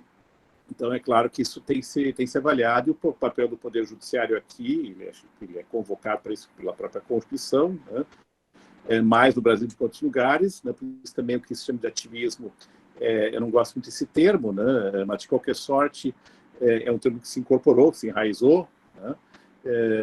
Eu diria, é claro, que a judicialização, digamos assim, né, ela é um fenômeno natural e ocorre sempre que se garante o acesso à justiça, se coloca à disposição um judiciário, em princípio independente, né, e também atores, digamos assim, podem provocar o judiciário contra o Estado independentes, como é o caso do Ministério Público, né, também medida já em da própria Defensoria Pública, né, com a possibilidade também de ações coletivas que recebeu de alguns anos para cá, né? Então, é claro que essa estrutura organizacional do Poder Judiciário com uma independência considerável do cenário comparado. Da mesma forma com órgãos legitimados do Ministério Público, também com independência considerável em termos comparativos com outros ministérios públicos, né? Além de atribuições muito mais amplas, né? Também a possibilidade de acessar a justiça com muito mais amplitude, né? Que em outros lugares. Haja vistas as garantias de assistência judiciária que nós temos, né? Da Defensoria Pública, etc., etc. Tudo isso também, evidentemente, somado com um leque muito maior de direitos, né? E também, evidentemente, com um leque muito grande de violação de direitos, né? De não satisfação dos direitos, né? Porque eles deveriam assegurar em primeira linha, evidentemente, gera um número de demandas judiciais imenso, né? Imenso, que podem ter seus problemas, pode levar realmente a algumas, digamos assim, dessintonias, né? Mas é claro que mostram realmente as patologias do nosso sistema, porque as pessoas também não vão ao judiciário, né? Simplesmente porque querem ao judiciário, né? Até pode ser que existam aquelas pessoas que vão todo dia no fórum para saber como está o processo, porque em casa, né, pode talvez não ter mais muito o que fazer, né? Mas isso nós sabemos que não é a realidade, né? Não é a regra, né? E evidentemente, portanto, que a judicialização ela é uma patologia. A judicialização é uma patologia, mas quando ela atinge esses níveis, que envolvem justamente direitos sociais, a não satisfação de direitos sociais elementares, é claro que ela é um sintoma, né, de patologias, né? Isso é evidente, né? E é claro que o judiciário ele está empoderado e tem o poder de atuar quando provocado, né? Podemos discutir a natureza das decisões e até onde ele vai quando decide, né? Acho que isso é um fato. A ponderação, por sua vez, é um instrumento inafastável, né? Não há como lançar a mão da ponderação, né? Quando fala que ponderação no sentido amplo, né? É justamente a necessidade de fazer opções, né? E ao fazer opções de fazer juízo de custo-benefício, de valoração, portanto, né? Isso é inafastável, não existe como fazer controle material de constitucionalidade, não existe como você quer tomar uma decisão em qualquer caso concreto sem fazer ponderações, né? Nesse sentido, aquilo que se chama de balancing, ou sopesamento, hierarquização, né?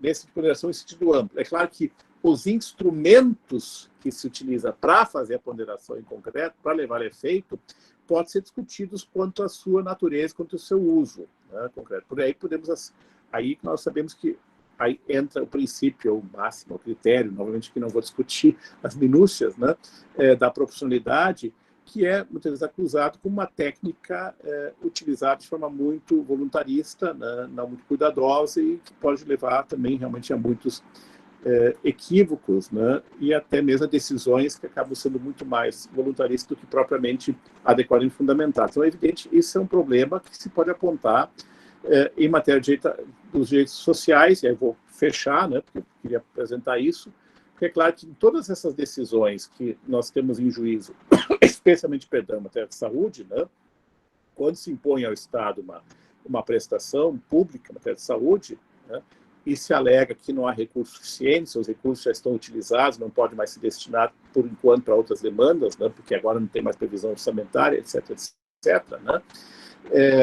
A redistribuição nacional também não está sendo cumprida, né?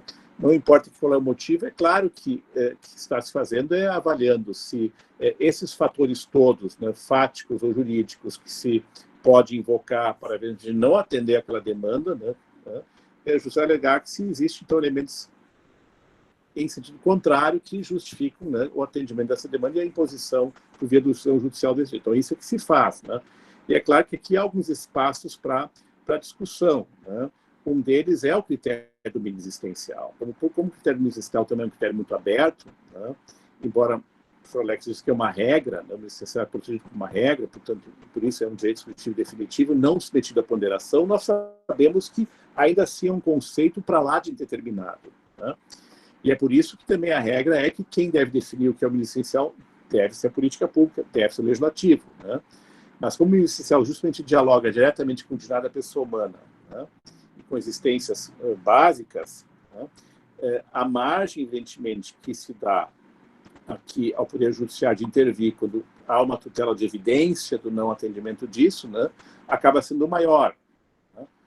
Mas quando se transforma isso numa regra, digamos assim, que já não mais se discute muito em concreto, né, de que o mínimo existencial é, por definição, algo que o Estado tem que fornecer, né, e não existe nenhum argumento do contrário que faça, né, que afaste a responsabilidade, talvez seja um pouquinho absolutista demais, porque, novamente, mas afinal, o que é o mínimo existencial? Né? O que é o mínimo existencial em matéria de saúde, o que é o mínimo existencial de educação, o que é o mínimo existencial ecológico, né? E é evidente que nós também precisamos de critérios para isso, não basta apenas definirmos que o mínimo existencial não pode submeter uma ponderação com outros interesses bem justos constitucionais, inclusive, né, obstáculos até orçamentário financeiro que vão ter que ser realocados, né, para dar conta disso dentro do sistema, né? Mas também temos que discutir, afinal de contas, o que é o mínimo existencial em cada caso, né, e até onde vai o poder do judiciário de definir, né, em cada caso, o que é esse mínimo existencial. Acho que isso é alguma coisa que precisa, sim, continuamente ser debatido. Tem havido avanços nesses critérios, por exemplo, no caso do mínimo existencial ecológico, já temos alguns critérios que têm sido bastante sedimentados, importantes, né?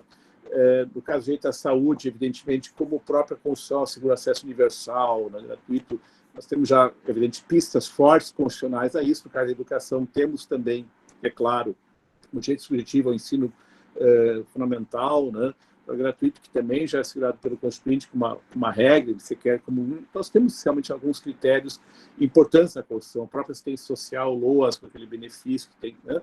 Temos realmente, isso já são regras, e, portanto, nós temos, do ponto de vista constitucional, muito mais que outros países, já pré-definições que o judiciário pode tranquilamente aplicar sem estar sendo ativista, né? E, finalmente, uma diferença também importante é de que não se pode confundir o reconhecimento daquilo que os alemães chamam de direitos originários a prestações, que são quando o Poder Judiciário praticamente define, ponte sua, né, pela inexistência ou a revelia de uma legislação que concretize o benefício, né, que consiste em benefício, né, aquilo que é o benefício a ser pago, a prestação a ser paga ou fornecida, né, pelo poder público, daquela situação que é absolutamente majoritário, dominante, de execução de políticas públicas. O judiciário é sempre chamado, né, a determinar o cumprimento da política pública, que o próprio legislativo já estabeleceu, o executivo, muitas vezes até de modo infralegal, já regulamentou, né, mas não cumpre, né? Então é evidente que não há nenhum problema de déficit de legitimação democrática do Poder Judiciário, nenhum ativismo em mandar cumprir aquilo que a lei já cumpre, né? Pode discutir, às vezes, como se faz isso, enfim, mas não há, a princípio, esse problema. Pode-se discutir isso mais, né, quanto às situações que realmente o judiciário acaba a revelia, de uma legislação constitucional, ou até mesmo, se do contrário, né, reconhecendo prestações sociais que não foram contempladas por políticas públicas já existentes. O que não significa que não se possa excepcionalmente reconhecer isso, né? Porque também a omissão pode ser evidente, né? E a nossa Constituição foi constituinte democraticamente legitimada, que previu, né, a inconstitucionalidade por omissão, reconheceu o mandado de injunção, né? E, evidentemente, também estabeleceu que os direitos fundamentais, todos fundamentais, não individuais, a Constituição expressamente fundamentais, gênero, são dotados de aplicabilidade imediata, são veiculados por normas de aplicação imediata, portanto, né, o judiciário tem o poder, dever de aplicação, que significa extrair sempre algum efeito concreto, né, da norma constitucional, ainda que não necessariamente tudo aquilo esteja previsto em lei, especialmente quando em causa, né, demandas básicas, né, no meu caso, existencial. Isso é importante porque, se não fosse assim, ainda que por via de exceção, né, realmente os direitos sociais seriam sempre, até o mínimo essencial, só aquilo que o legislador quer, ou até mesmo aquilo que ele nunca decide o que é, né? E aí o direito social fundamental, o que é muito mais grave no mínimo existencial, que é uma expressão direta de direito da pessoa humana, né, passaria simplesmente a ser aquilo que o legislador quer, o que não quer, portanto, ser um direito legal e não um direito fundamental, que dirá constitucional, né? Basicamente essa linha, né, de raciocínio. Com certeza. Professor, eu vou lhe explorar fazendo um último questionamento, exatamente que arrisca para liberar a 9h30, porque aí eu vou, na verdade, trazer 3 questionamentos em um, aqui tentando compilar ao máximo os questionamentos aqui.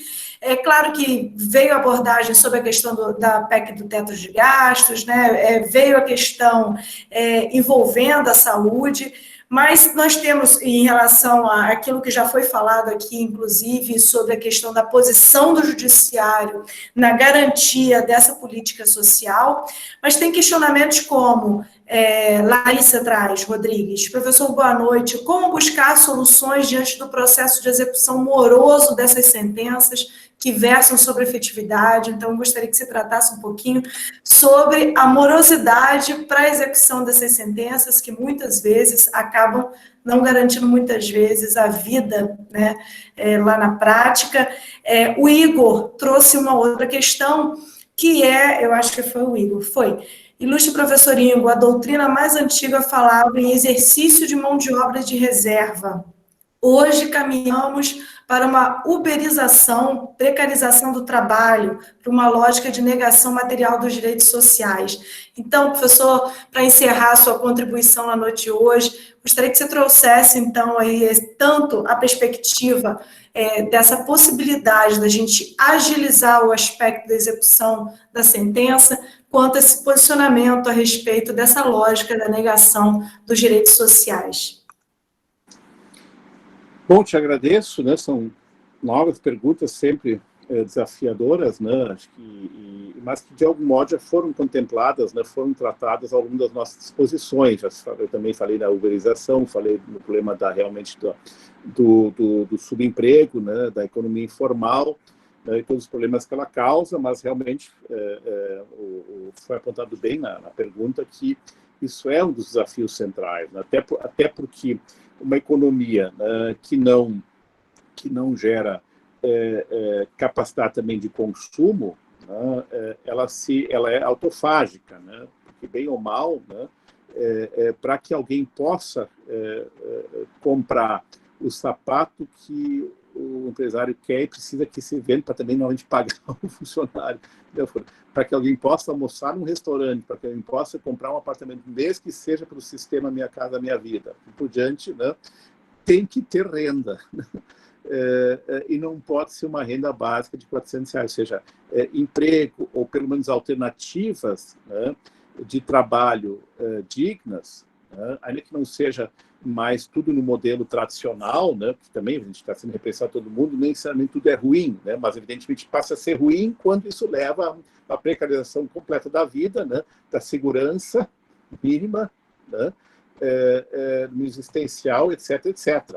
Né, quando isso é a consequência, realmente, isso é o mal em si. Né. E, claro, por isso não existe o direito ao trabalho, no sentido que o poder público deve dar trabalho a alguém, mas existe, sim, o direito ao trabalho, no sentido que o poder público tem um dever constitucional, né, de criar políticas, estimular políticas e alternativas de trabalho, para que se consiga trabalho, né, de garantias para o trabalhador e também, evidentemente, nesse contexto, né, de uma renda que assegure os níveis mínimos de igualdade. Isso é evidente, né, que tem que ocorrer. Agora, repito, isso é uma coisa realmente que o Poder Judiciário dificilmente tem condições de, agora, falando do Poder Judiciário, ele realizar, porque são realmente políticas públicas, né, que vão muito além da execução de políticas de saúde especificamente consideradas, né, mas é evidente que daquilo que lhe cabe, né, ele pode ser chamado e decidir. Podemos discutir sobre a correção das decisões para a reforma trabalhista, enfim, inclusive a flexibilização, né, agora, durante a pandemia. É claro, tudo isso são decisões que podem ser e merecem ser avaliadas, já têm sido avaliadas do ponto de vista, inclusive, crítico. Né.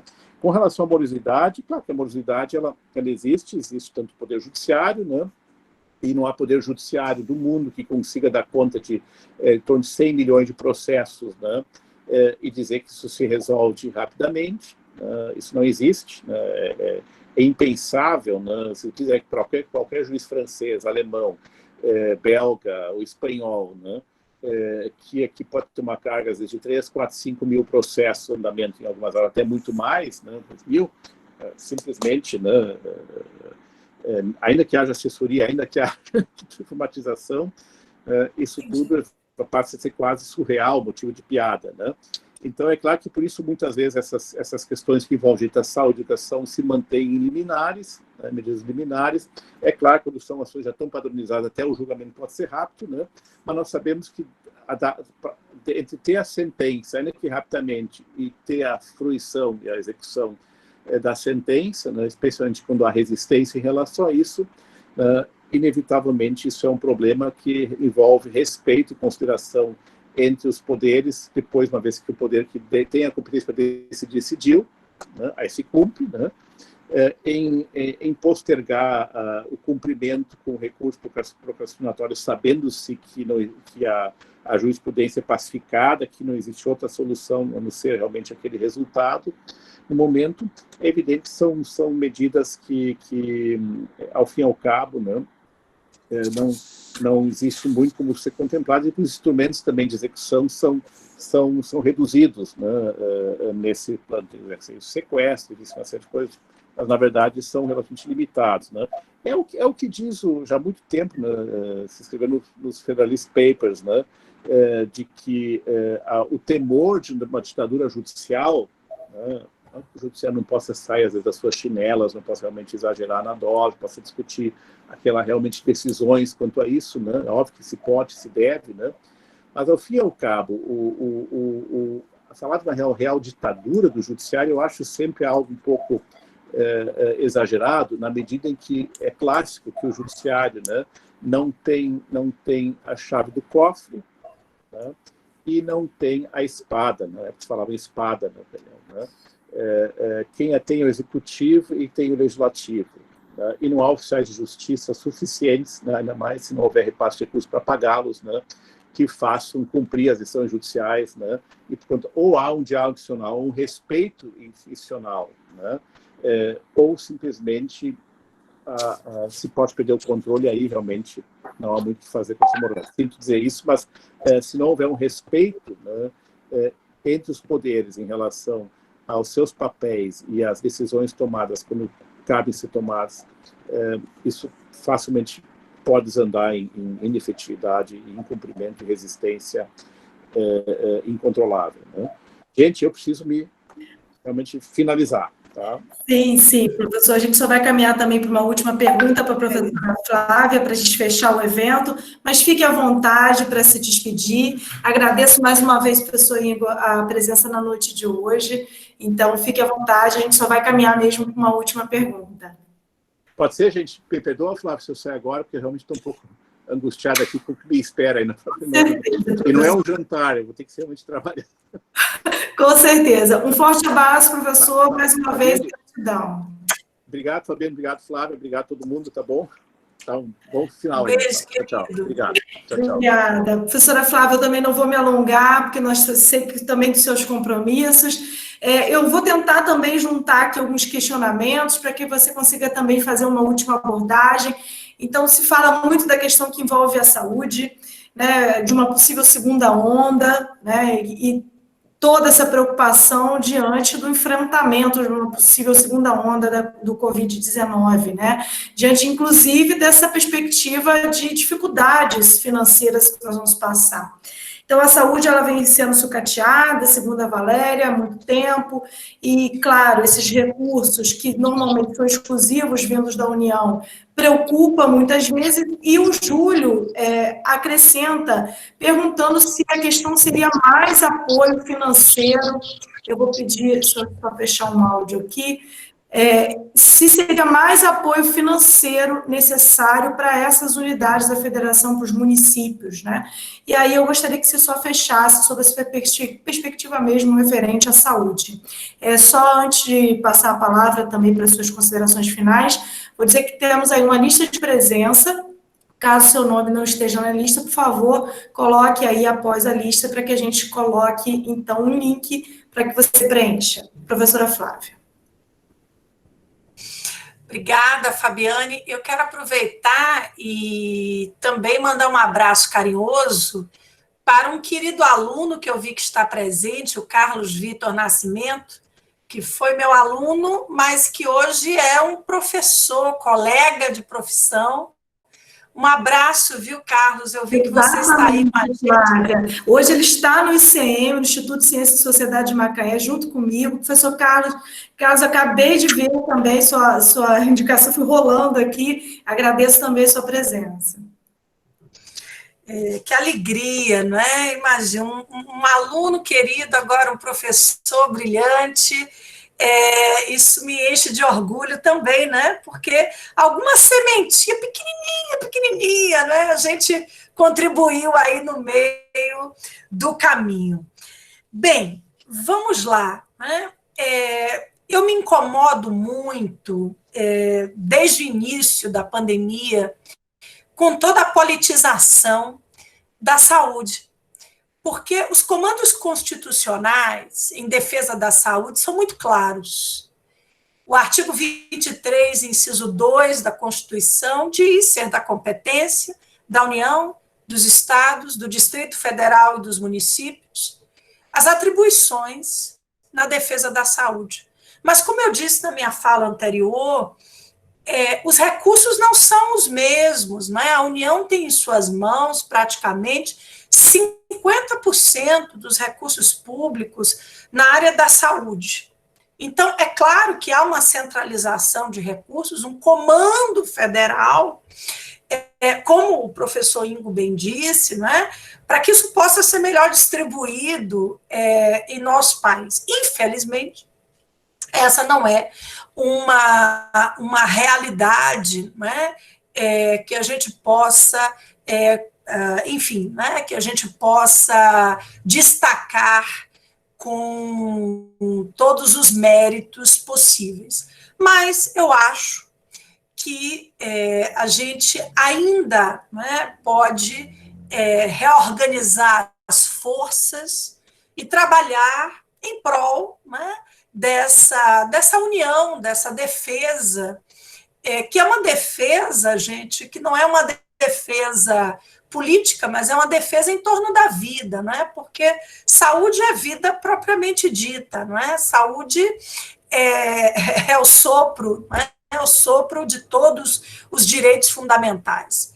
Eu acho que a gente não está na iminência de uma segunda onda. Eu acho que a gente não está vivendo uma segunda onda.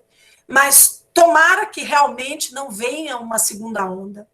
E que a gente tenha aprendido alguma coisa, né, nesses últimos meses, com erros e acertos, e principalmente que se a gente vem enfrentar tempos difíceis, né, como outros países estão enfrentando, a Europa está mostrando aí para a gente, o número, né, de óbitos nos Estados Unidos tem crescido nos últimos dias, que a politização não nos leva a lugar algum. Eu acho que precisamos de homens e mulheres corajosos, com vontade de constituição, com vontade de arregaçar as mangas, como falamos, para, né, de fato, e com apoio na ciência, com apoio, né, naqueles que entendem das medidas, né, de proteção, de combate, para que a gente possa salvar vidas. Eu acho que é essa a visão que devemos ter no plano nacional, no plano estadual, no plano municipal. A cultura negacionista não nos leva a lugar nenhum. É claro, né, que a ciência nem sempre acerta, a Organização Mundial da Saúde, eu acho que nos provou isso, com avanços e recuos, mas ainda assim, dentro de uma crise sanitária internacional, se a gente abrir mão, se a gente simplesmente, né, não nos apegar também, né, em recomendações internacionais, isso só tornará o caminho ainda mais difícil. Então, com erros e acertos, eu acho que a união, né, seja no plano internacional, seja no plano nacional, e principalmente o combate ao preconceito, não é? Eu acho que vivemos em tempos em que qualquer forma de preconceito, qualquer forma de nos isolar, né, de caminhos em torno de uma vacina segura, isso tudo só será prejudicial à população brasileira. E a minha análise aqui não é política, a minha análise ela é jurídica, não é?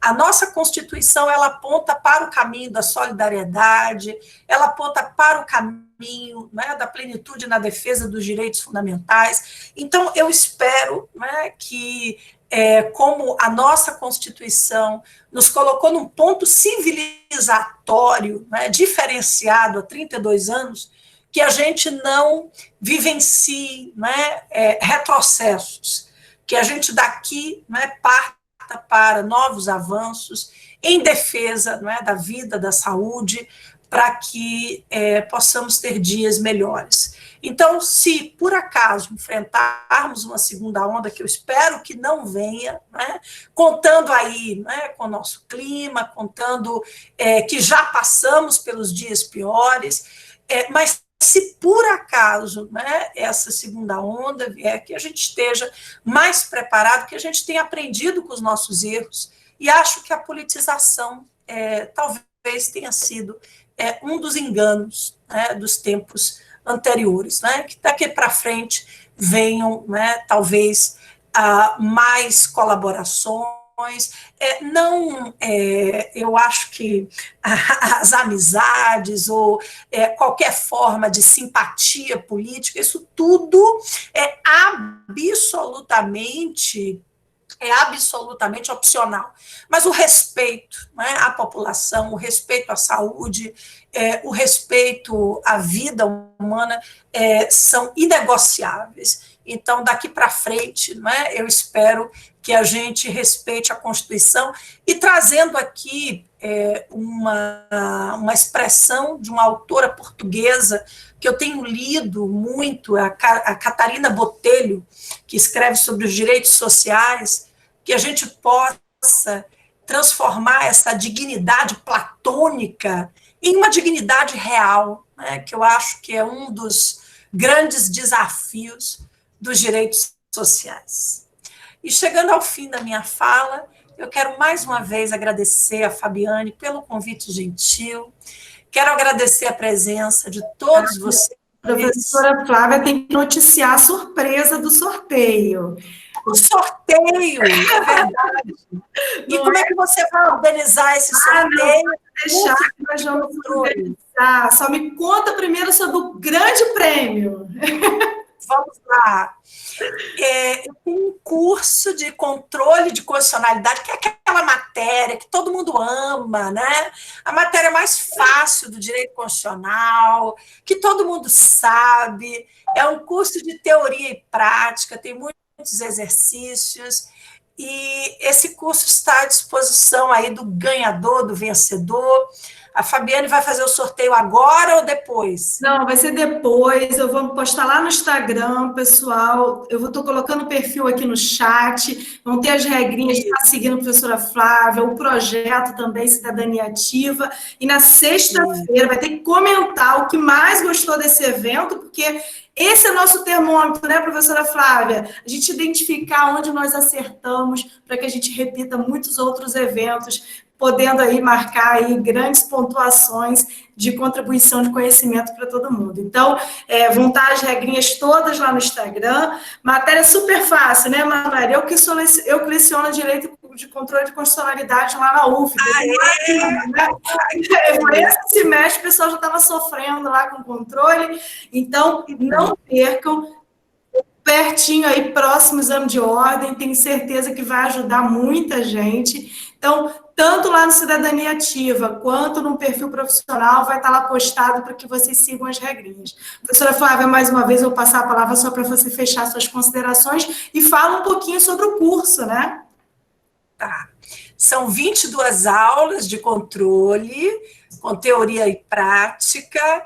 É um curso que começa do zero, mas se aprofunda no meio do caminho, então tenho certeza que os alunos vão gostar, não é? Que o ganhador vai, enfim, aprender o controle ou revisar o controle, dependendo do grau de conhecimento sobre a matéria. Eu quero aproveitar para deixar aqui o registro do meu Instagram, que é Flávia_Bahia, fazer meus agradecimentos mais uma vez, E, principalmente, viu, Fabiane, agradecer a você pela iniciativa, porque eu sempre digo que o conhecimento é o nosso meio de liberdade, né? Então, se eu, Ingo, você nas suas perguntas, se a gente tiver despertado alguma coisa, né?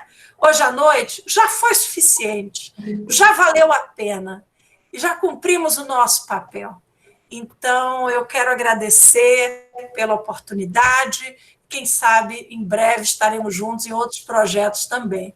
Boa noite, pessoal. Muito obrigada. Vamos registrar uma foto, vou pedir para o pessoal aí abrir as câmeras, pedir para as monitoras tirarem as fotos aí, Carol, Larissa, Valéria, você está bem aqui na minha frente, abre sua câmera aí para ficar uma foto bem linda. Vamos lá? 1, 2, 3.